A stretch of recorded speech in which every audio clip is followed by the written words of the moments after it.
Hola a todos, soy Olimpia. Gracias por estar aquí conmigo en este maravilloso lugar llamado la Biblioteca de los Sueños. Y tengo una gran historia que contarles. Esta vez estamos sentados en un campamento cerca de las pirámides de Giza. El escenario de nuestra primera historia son los suburbios de la gigantesca ciudad de El Cairo, rebosantes de vida que están cerca de nosotros. Pero nuestra historia tiene lugar hace más de 4000 años. Y cuando el sol se pone, comenzamos nuestro viaje en el tiempo.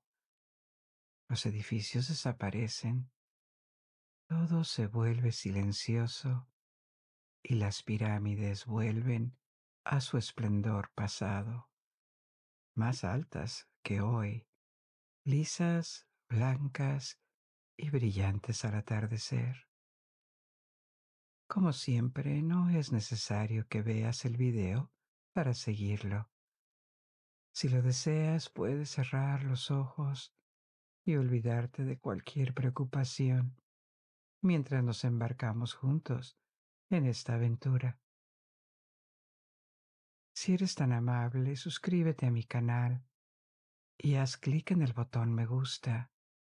Esto ayuda a apoyar el canal y limita los anuncios tanto como sea posible. Síguenos también en Facebook para los anuncios. Si te quedas dormido y deseas reanudar el video más tarde o saltar directamente a una parte particular de la historia, las marcas de tiempo se enumeran en la descripción del video y también en el primer comentario. También ahí encontrarás enlaces a diferentes opciones de transmisión como Spotify, Apple Podcasts y Amazon Music. Pero antes de comenzar, adopta una posición cómoda. Respira profundamente y relájate.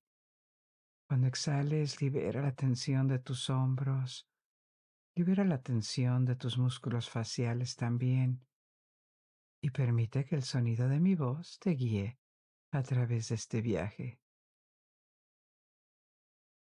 El complejo reaparece a los pies de la gran pirámide, uniéndola al río. Aparte de eso, todo lo que podemos ver a nuestro alrededor son las arenas del antiguo Egipto. Hemos llegado, así que comencemos. Lo que vemos de la Gran Pirámide y las pirámides más pequeñas que la rodean hoy en día es su estructura central, no lo que era en el siglo XXVI a.C., en aquel entonces cuando era completamente nueva. Y durante siglos la pirámide estaba cubierta de una suave carcasa de piedra caliza blanca, lo que la hacía no solo brillante, sino también más alta de lo que es hoy. Inicialmente medía 481 pies, es decir, casi 147 metros. Pero esta carcasa exterior se retiró y se reutilizó o se cayó, reduciendo su altura en casi 30 pies o 9 metros. A pesar de ello, siguió siendo la estructura artificial más alta del mundo durante más de 3500 años. Hay muchas afirmaciones dudosas sobre este monumento. Por ejemplo, que sería una prueba de que los egipcios tenían tecnología avanzada o que fue construida por extraterrestres. Esto no es lo que vamos a discutir esta noche, porque estas historias sobre la Gran Pirámide no tienen fundamento. Las pirámides son enormes montones de piedras. Su tamaño, su estética, su precisión, su función, la organización social que hizo posible su construcción Todos estos son temas fascinantes, no cabe duda, pero no son más que montones de piedras. Ningún signo de tecnología avanzada que hubiera superado lo que se atribuye a los antiguos egipcios se encontró dentro o cerca de ellas. La pregunta es más bien cómo una sociedad del tercer milenio antes de Cristo, solo equipada con medios técnicos que son muy rudimentarios, ¿cómo y por qué dedicó tanto esfuerzo a construir estos monumentos? ¿Cómo se cortaron, trajeron y juntaron bloques de este tamaño, tan apretados, todo a mano, en conjunto y a pesar de la pérdida de masa de la Gran Pirámide? A lo largo de los siglos, estos bloques representan 92 millones, es decir, 2.6 millones de metros cúbicos.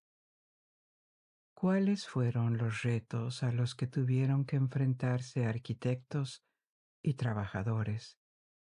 ¿Y cómo construyeron la pirámide? Esto es lo que vamos a examinar. También visitaremos el interior de la Gran Pirámide. Y obviamente, porque es inseparable, hablaremos de Keops, el faraón para el que se construyó la pirámide. Entonces, para empezar, ¿quién era Keops? Fue el segundo faraón de la cuarta dinastía del Antiguo Egipto, en un momento en que Egipto había estado unificado, norte y sur, durante generaciones, y ya tenía una cultura antigua y tradiciones antiguas, pero muy pocos de los monumentos icónicos que representan esta civilización en la actualidad. Keops sucedió a su padre, Sneferu, y gobernó durante mucho tiempo, al menos 26 años y posiblemente hasta 46 años, según los historiadores modernos. Podría haber encargado otros edificios además de la pirámide. Probablemente lo hizo, pero se han perdido, y el único retrato intacto y certificado del rey es una pequeña figurilla que se hizo mucho después de su muerte. Otras estatuas y relieves fueron encontrados en fragmentos, que no es sorprendente para un faraón que vivió hace 4 milenios y medio. No sabemos casi nada de lo que sucedió durante su reinado, e interna y externamente. Hay inscripciones que mencionan el envío de expediciones para encontrar minas de turquesa y cobre o contratos comerciales con la ciudad de Biblos, en el Líbano. También hay fragmentos de papiro encontrados hace relativamente poco, hace 10 años, y que datan de hace 4500 años, en la época del reinado de Keops, que son registros administrativos, cartas enviadas al faraón que arrojan luz sobre la administración de Egipto en ese momento. Confirmaron el envío de alimentos y suministros a los marineros o trabajadores de la muralla. Esto es valioso, pero no dice mucho sobre los eventos que sucedieron durante el reinado de Keops. Entonces, ¿cómo podemos estar seguros de que esta pirámide es suya? De hecho, tradicionalmente se atribuyó a Keops en el antiguo Egipto, y los primeros historiadores griegos escribieron sobre él, respaldando esta atribución, pero en la Edad Media a otras personas se les atribuyó La construcción. Por ejemplo, Nimrod, una figura bíblica descrita como un rey en Mesopotamia, o el rey Surid, un rey legendario del gobierno copto e islámico medieval. Copto significa que pertenece a los coptos, y los coptos son un grupo étnico y religioso cristiano de Egipto y Sudán. Por lo tanto, cuando se formó la ciencia de la egiptología en el siglo XIX, no estaban seguros de qué faraón había construido la pirámide. Entre todas estas afirmaciones diferentes y la ausencia de inscripciones visibles en la pirámide misma, hasta 1837. Ese año, la exploración del interior reveló nuevas cámaras donde los trabajadores habían marcado los bloques con jeroglíficos que daban los nombres de sus bandos o sus agrupaciones. Todos estos nombres de agrupaciones se referían a Keops, y más tarde se encontraron otras inscripciones con el nombre de Keops en una cantera de donde procedían los bloques. Finalmente, en el siglo XX, más descubrimientos de tumbas en el sitio de Giza confirmaron que la pirámide era de Keops, porque sus esposas, sus hijos y nietos, también altos funcionarios, fueron enterrados alrededor del sitio. Por lo tanto, no hay duda en este punto de que la atribución correcta era la antigua, la que mencionaban los historiadores griegos. Ahora se sabe de dónde procedían los bloques de piedra, cómo se extraían y transportaban y, por supuesto, que esta pirámide estaba destinada a servir como tumba. Pero mirando todo en este detalle, todavía hay muchas incógnitas, así que echemos un vistazo a cuáles son realmente estas incógnitas. En total, la pirámide consta de unos 2.3 millones de bloques, y en promedio los bloques pesan más de 2 toneladas. Son de diferentes materiales, diferentes tipos de piedra. Los bloques más comunes son de piedra caliza, y la mayoría de ellos fueron extraídos en Giza, justo al sur de la pirámide, por lo que no necesitaron viajar muy lejos. Se cree que fueron llevados al lugar y colocados en una especie de trineo. Te contaré en un minuto sobre las técnicas de construcción.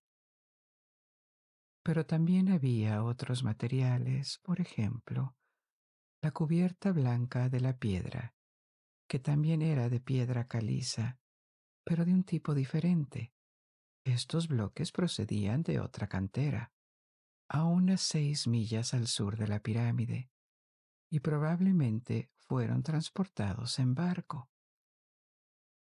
Lo sabemos específicamente porque los rollos de papiro del descubrimiento de 2013 que mencioné describen las entregas de bloques de piedra caliza y otros materiales de construcción desde esta otra cantera al sitio de Giza en el último año del reinado de Keops. Lo que es más impresionante en términos de distancia es la presencia de cientos de bloques de granito que fueron transportados desde Asuán, al sur de Egipto, hasta el norte de Giza. La distancia era de 900 kilómetros o 560 millas, y los más grandes de estos bloques pesan entre 25 y 80 toneladas cada uno.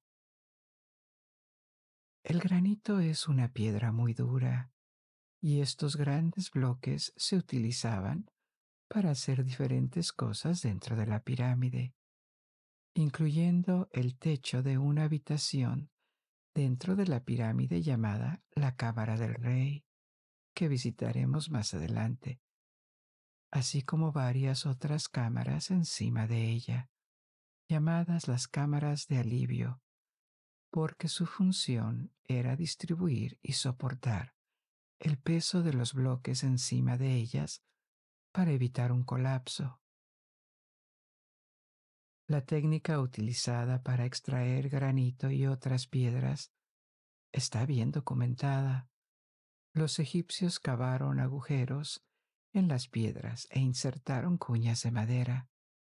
Empaparon la madera con agua y estas cuñas la absorbieron. Se expandieron y rompieron trozos de piedra que se podían trabajar. Esto les dio bloques en bruto que luego podían cortar manualmente para refinarlos, darles las dimensiones solicitadas y pulirlos. Pero ¿quién trabajaba en las canteras y en el sitio de la pirámide?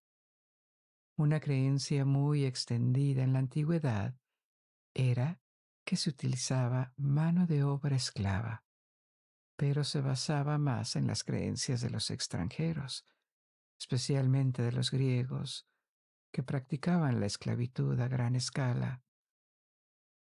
Los egipcios también lo hicieron, pero nunca fueron partidarios de la esclavitud.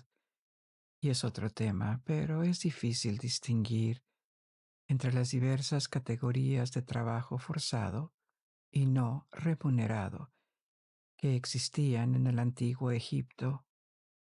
Las personas podían estar atadas de por vida a un templo o a una familia, pero no es obvio si eran sirvientes, peones o esclavos reales, en el sentido que le damos a esta palabra, porque generalmente conservaban algunos derechos como tener posesiones personales, pertenencias o contratar transacciones voluntariamente y no podían venderse como activos.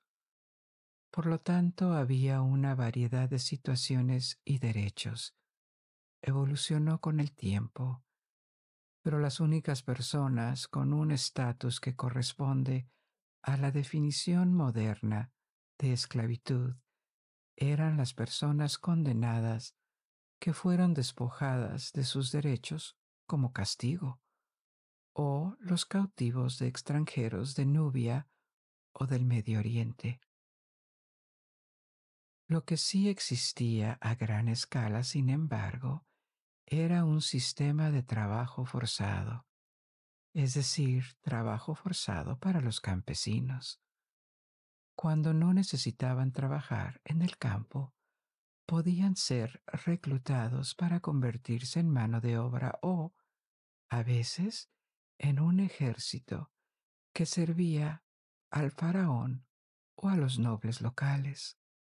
Se cree que la mayoría de los grandes monumentos egipcios fueron construidos así, porque trabajadores reclutados, por lo que abandonaron sus aldeas durante unos meses y fueron enviados a Giza o a canteras para trabajar ahí. Se les alimentaba y se les daba refugio, y luego podían regresar con sus familias. Su trabajo era un regalo o una obligación para el faraón. Ahora bien, ¿cuántos trabajadores eran necesarios? Porque la pregunta es, ¿fue posible cortar más de 2 millones de bloques de piedra en un periodo de 27 años? El tiempo de construcción de la pirámide. Eso implica alrededor de 250 bloques cada día en promedio.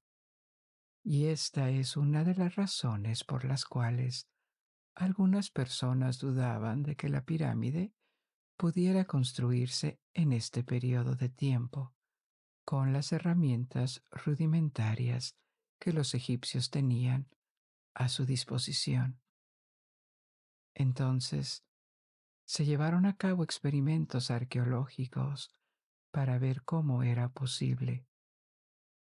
Y sí, era posible, con reproducciones de herramientas egipcias como cinceles de cobre, mazos de madera, cuerdas y herramientas de piedra. Un experimento como este tuvo lugar en 2017 en una cantera abandonada de Keops, y parecía que con estas herramientas, y después de haber adquirido un poco de experiencia en unos pocos días, incluido en particular el descubrimiento de que era mucho más fácil cuando la piedra caliza se mojaba con agua. 4 trabajadores podían extraer un bloque de 2,5 toneladas en menos de un día. Teniendo en cuenta las otras tareas, dar al bloque las medidas adecuadas y pulirlas, se estimó que las canteras podrían haber producido 250 bloques al día con una mano de obra de 3.500 canteros. Por lo tanto, se comprobó, porque 3.500 hombres era mucho menos que la fuerza laboral que un faraón de Egipto tenía a su disposición. Otro estudio de 1999 estimó que, suponiendo que la construcción hubiera durado 27 años, el proyecto total habría requerido una mano de obra media de unas 13.000 personas, por ejemplo, de 3.000 a 4.000 en las canteras y unas 10.000 trabajando en el transporte de la construcción. Habría habido picos de actividad de construcción entre las temporadas de cosecha, con hasta 40.000 trabajadores, y periodos más lentos. Pero teniendo en cuenta que Egipto en el siglo XXII a.C. tenía una población entre 1 y 5 millones de habitantes. Esta es otra estimación dada por los egiptólogos. La movilización de 40.000 trabajadores en los momentos de máxima actividad parece factible. Estos experimentos son muy valiosos porque responden a las afirmaciones de que la construcción de la Gran Pirámide era imposible con los números y los medios que tenían los egipcios. La gente hacía el trabajo de cortar bloques con las mismas herramientas, lo cronometraba, lo extrapolaba y se comprobaba. Seguía siendo una tarea enorme y complicada, pero no imposible.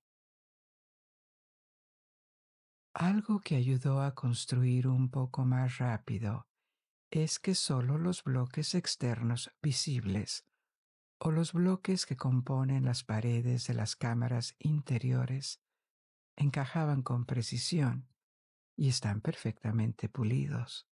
Los bloques centrales, los que serían invisibles una vez que se completara la pirámide, solo tenían una forma aproximada, con escombros insertados entre huecos más grandes, y además se utilizaba mortero para rellenar huecos y juntas.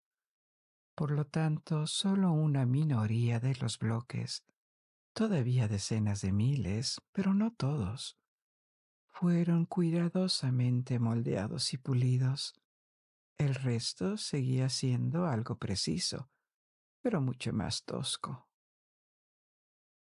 Ahora, aparte de la realización y montaje de tantos bloques pesados, la pirámide es también un reto arquitectónico, una obra de gran precisión. Los 4 lados tenían casi exactamente la misma longitud, 756 pies, o sea 230 metros. Los ángulos son casi perfectamente rectos y el cuadrado, que es la base de la pirámide, se midió para tener solo un error muy marginal de 12 segundos de arco, es decir, casi nada. La longitud de un lado era exactamente de 440 codos, una antigua unidad de longitud utilizada por los egipcios y también por los sumerios, que se basaba en la distancia desde el codo hasta el dedo medio.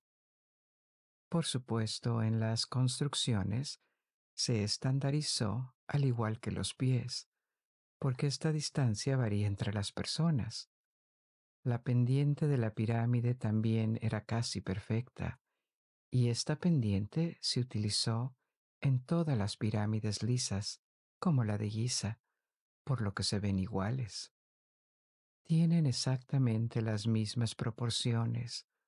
Los egipcios describían la pendiente contando los codos, cuánto corría por un codo de elevación.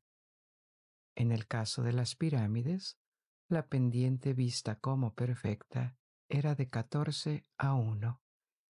Esta relación equivale a unos 51 o 52 grados de pendiente. La pirámide también está estrechamente alineada con los puntos cardinales. Los lados miran geográficamente hacia el norte, el este, el oeste y el sur, geográficos en lugar de magnéticos. Porque hay una pequeña diferencia. El norte magnético es el que da una brújula, que apunta al polo magnético.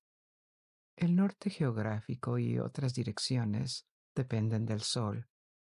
Los egipcios no tenían conocimiento del polo magnético ni de las brújulas, por lo que para ellos el norte era geográfico. Pero la diferencia es muy pequeña. ¿Cómo podrían lograr esta alineación casi perfecta con los puntos cardinales? Aquí no hay certezas, pero hay varias teorías.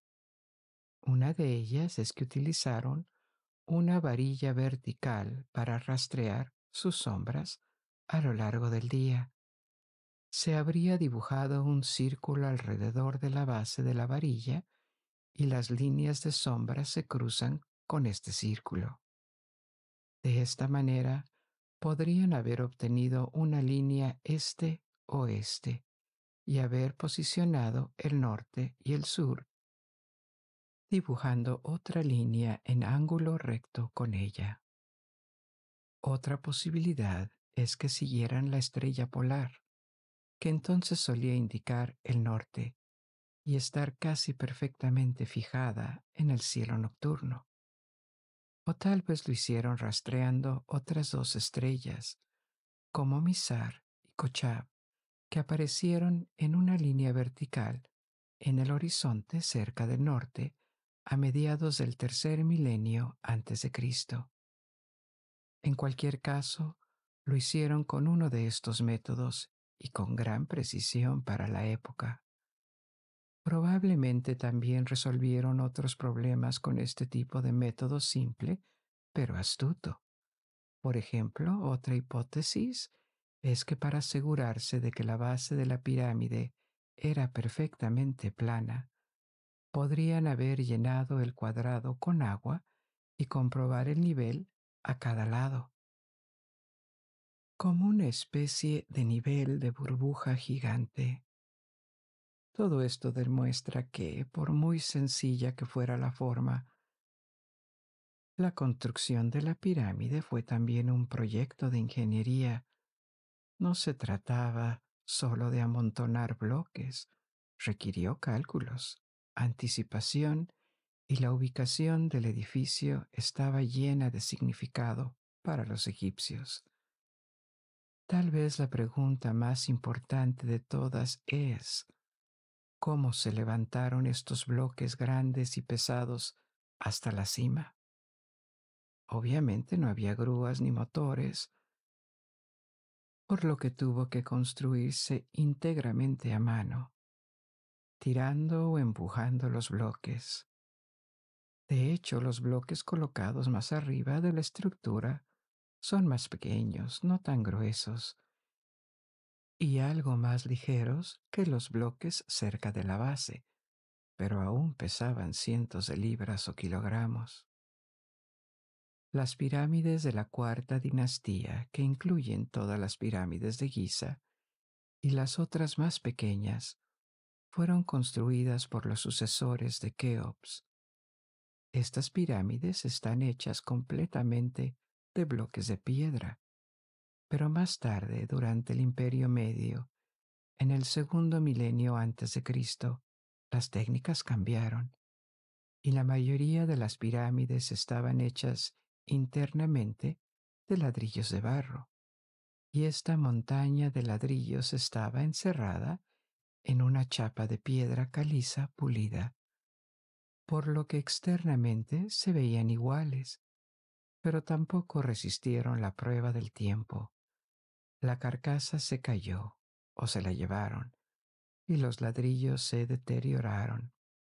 Esta es la razón por la que las pirámides posteriores parecen más antiguas o más dañadas que las pirámides de Giza, porque no eran tan fuertes internamente.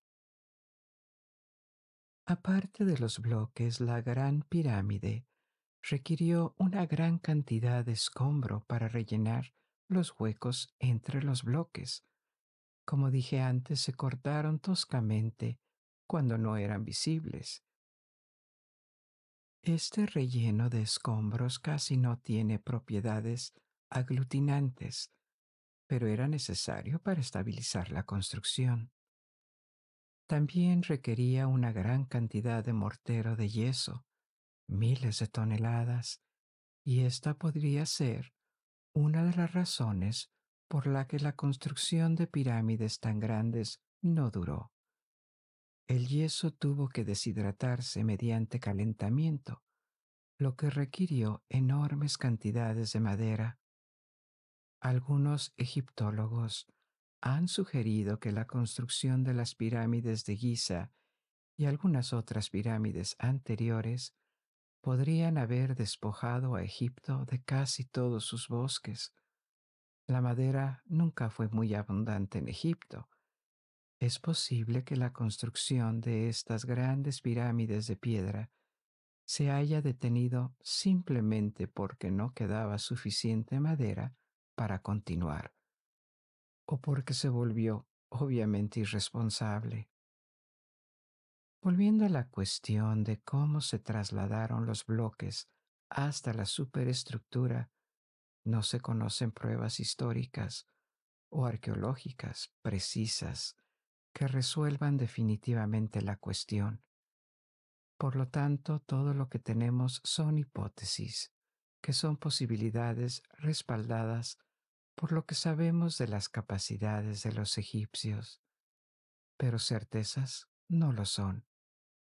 El más sostenible de los métodos para levantar los bloques parecen ser las rampas, porque la pendiente de la pirámide es demasiado empinada para tirar o empujar los bloques hacia arriba. Hay evidencia arqueológica de que se usaron rampas, pero solo evidencia de pequeñas rampas o calzadas inclinadas, algo que no podría explicar el método de construcción. Una de las primeras hipótesis fue que una gran rampa recta se construyó apilando tierra y luego se elevó, apilando más a medida que la pirámide subía, pero fue descreditada por razones funcionales, porque su masa habría sido casi idéntica a la de la pirámide misma. Eso habría implicado un enorme costo de mano de obra para construirlo primero y luego eliminarlo por completo, y sería difícil imaginar que no dejara rastro porque kilómetros a la redonda del sitio de Giza solo había arena y roca. Entonces, ¿cómo se construye y elimina una rampa tan masiva con eso? A pesar de que una sola rampa grande no es técnicamente imposible, la mayoría de los expertos la descartan. Ese es el centro del misterio en torno a la construcción de la pirámide, porque todas las otras opciones tienen sus problemas. Incluyen rampas zigzagueantes apoyadas en la estructura o rampas en espiral hasta la cima. Una vez más, estos son posibles, pero ¿cómo hacer que se adhieran a la estructura? Y es realmente óptimo hacer que los bloques tan pesados giren en espiral alrededor de la estructura y en última instancia cubran una larga distancia? Cuando se necesita agregar un promedio de 200 a 300 bloques por día durante 27 años, está documentado que los bloques podían viajar distancias importantes en trineos que se tiraban con agua para lubricar la superficie y hacerla más fácil. Pero las dificultades con las rampas es la razón por la que se especula que el levantamiento real de los bloques al final de su recorrido podría haberse realizado con un sistema de palanca, tipo de pequeñas grúas de madera, tal vez solo hacia la parte superior del edificio, porque el tercio superior de su altura representaba solo el 4% de su masa. En este caso, un sistema de palanca para las partes más altas podría haberse complementado con rampas para los niveles inferiores. Pero el uso de palancas no está documentado. Sabemos que los egipcios tenían un sistema de palanca para el riego llamado cigoñal, que se usaba para mover el agua fácilmente con el mínimo esfuerzo, pero no hay pruebas formales de que se usara una versión más grande y sólida de eso en Giza. Ahora también la pirámide, antes de que se aplicara la cubierta de piedra caliza blanca para alisar su superficie, tenía pequeños escalones, así que tal vez una multiplicidad de estos sistemas podría haber levantado los bloques paso a paso. Hay más hipótesis que las que tienden a ser rechazadas por la corriente académica dominante.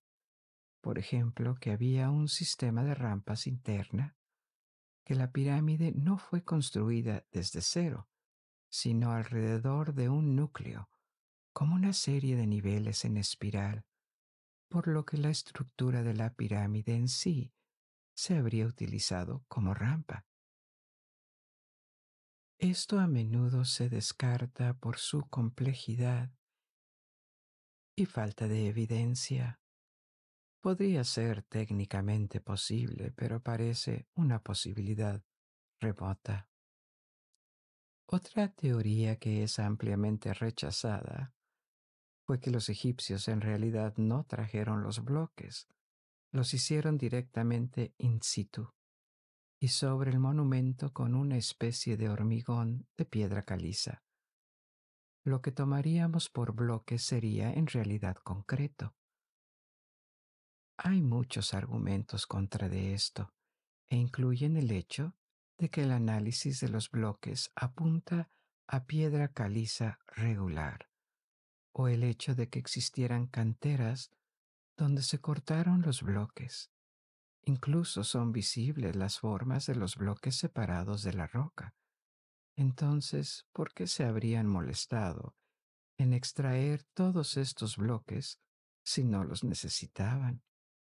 Por lo tanto, las técnicas de construcción siguen siendo algo misteriosas en este punto.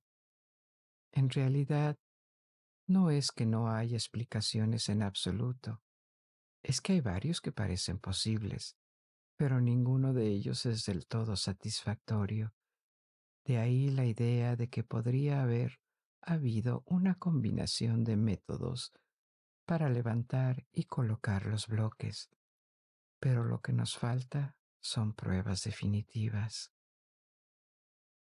Ahora que hemos hablado del exterior de las hipótesis sobre el edificio, echemos un vistazo al interior y también al complejo que antaño rodeaba la pirámide, del que queda muy poco, pero esto es importante para entender su función. Para el tamaño del monumento no hay mucho en su interior.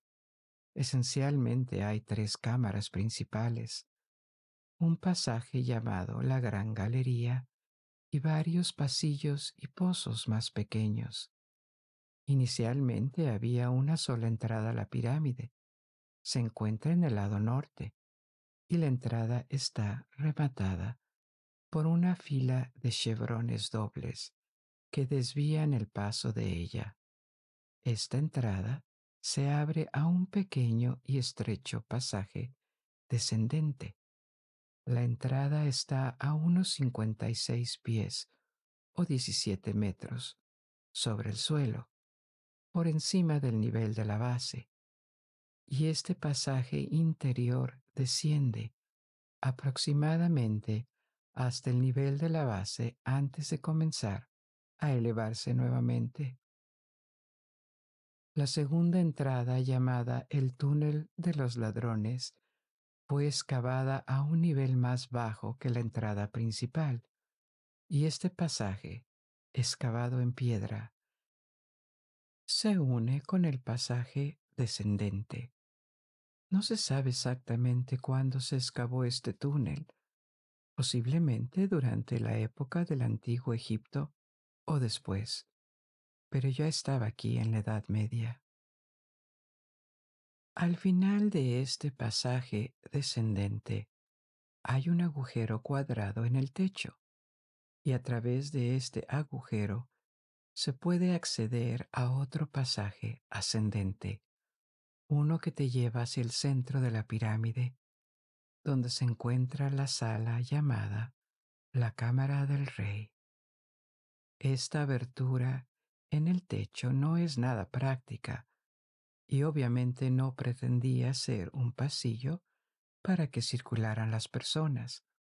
Era solo una forma de llevar la momia del faraón y sus tesoros a la cámara funeraria antes de cerrar la pirámide para siempre.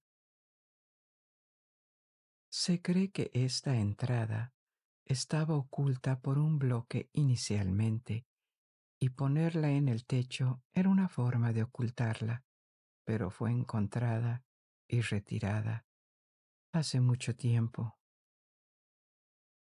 Ahora bien, el pasaje descendente no termina aquí, sigue descendiendo hacia el lecho rocoso, y esta parte fue excavada presumiblemente antes de que se construyera la pirámide encima. Conduce a una cámara subterránea. Esta se encuentra a 27 metros u 89 pies por debajo del nivel de la base, por lo que está a gran profundidad bajo tierra y es bastante grande. Es rectangular y mide aproximadamente 27 pies por 46 pies, u 8 por 14 metros, con una altura aproximada de 4 metros 13 pies. Este tamaño contrasta con otras cámaras y, más aún, con todos los pasillos y pasadizos que son muy estrechos. Esto no fue necesariamente una elección. El peso de la pirámide es tal que no se pueden tener grandes vacíos en su interior, pero en esta cámara subterránea, en lo más profundo del lecho rocoso, era posible. Se desconoce la función exacta de esta cámara subterránea. Si había algo ahí, fue eliminado hace mucho tiempo, porque esta cámara ya era muy conocida en la antigüedad. Autores griegos como Heródoto lo mencionaron y estaba vacío en ese entonces. Se ha sugerido que podría haber sido la cámara funeraria prevista para Keops, pero que habría sido abandonada durante la construcción de la otra cámara ubicada más arriba, la Cámara del Rey. Entonces, volviendo a donde comenzaba el pasaje ascendente, si lo tomamos a unos 40 metros de distancia, es decir, 131 pies, moviéndonos hacia arriba dentro de la pirámide, llegamos a un punto en que podemos seguir subiendo y entrar en una galería estrecha, pero muy alta, llamada la Gran Galería. O podemos tomar un pasaje horizontal. La Gran Galería conduce a la Cámara del Rey, mientras que el pasaje horizontal conduce a una sala llamada Cámara de la Reina. Se llama Cámara de la Reina, pero se desconoce su función. En realidad, los reyes y reinas del antiguo Egipto serían enterrados en el mismo sitio, que no está en la misma tumba, por lo que se desconoce la función de esta habitación, y también se encontró vacía. Había sido violada por saqueadores hacía mucho tiempo. Esta cámara de la reina se encuentra exactamente a medio camino entre las caras norte y sur de la pirámide. Es obvio que tener esta habitación fue planeada desde el principio. No estaba cortada en bloques, sino que estaba pavimentada y amurallada y tiene un techo puntiagudo. Una vez más, muy probablemente, para distribuir el peso por encima de él. Retrocediendo por el pasaje horizontal y subiendo por la gran galería, podemos llegar a la Cámara del Rey.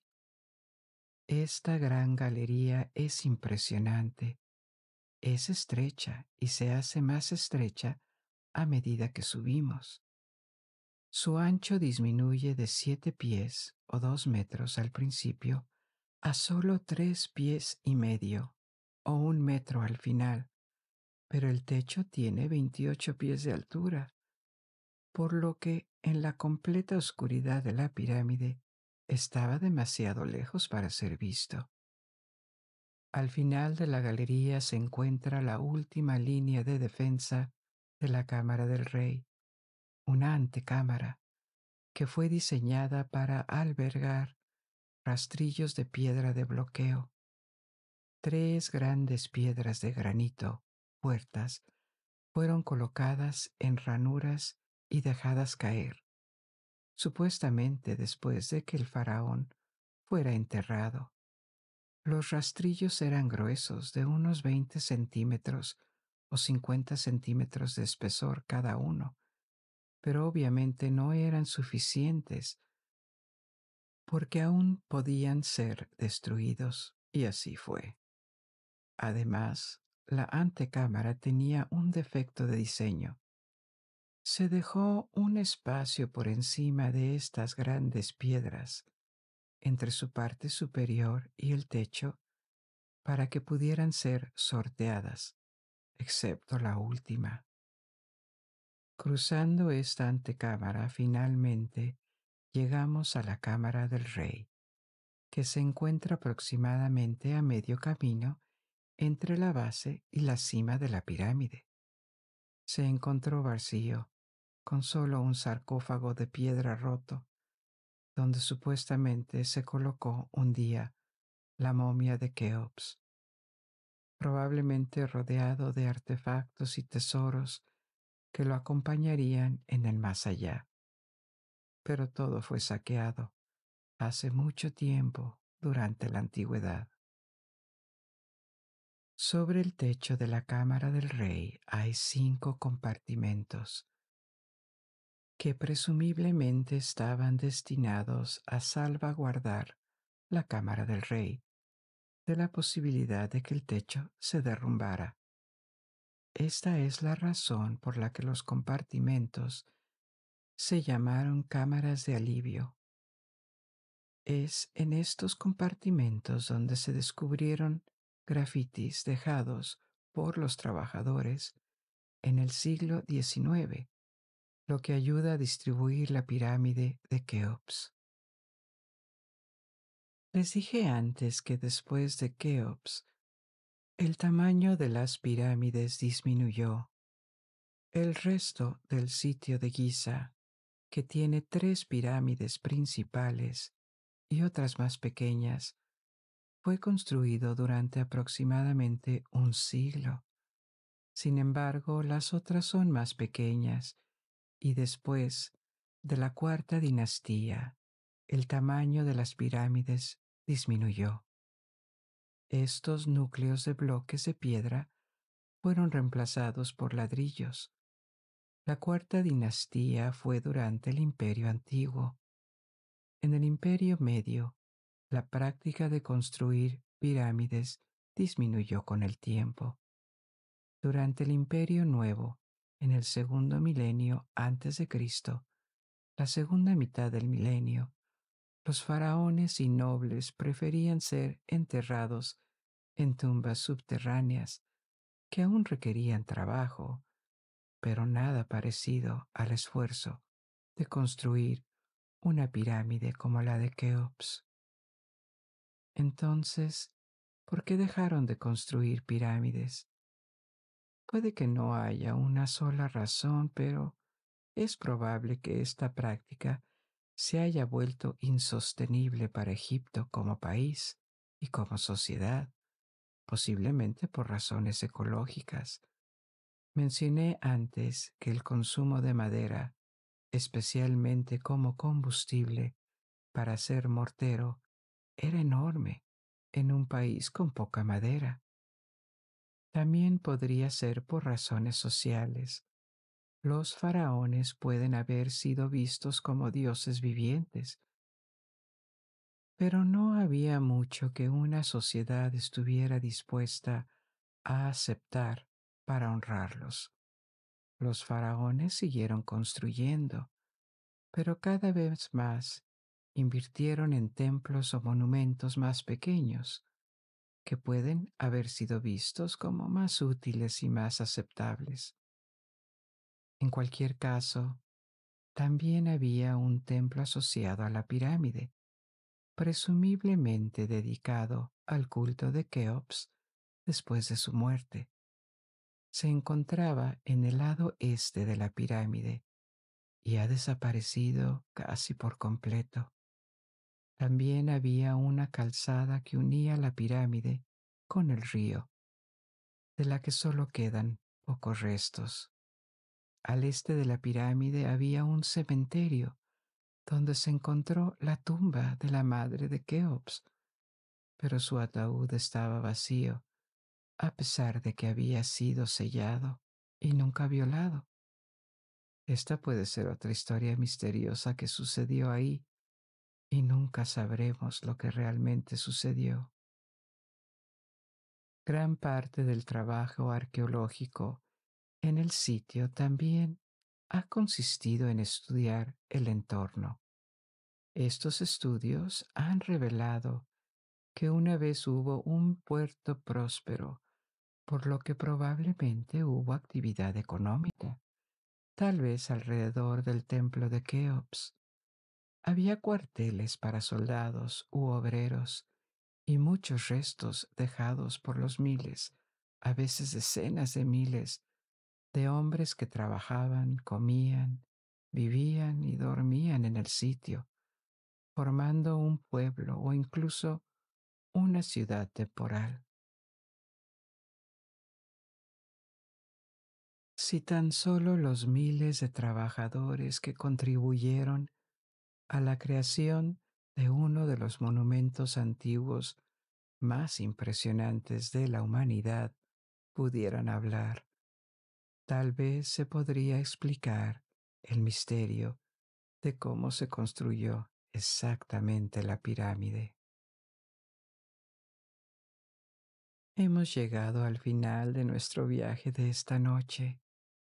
Espero que hayas disfrutado de esta aventura y te invito a que descubras y aprendas más. Ahora puedes dejarte llevar y dormir, y hasta que nos volvamos a encontrar. Buenas noches. Duerme bien.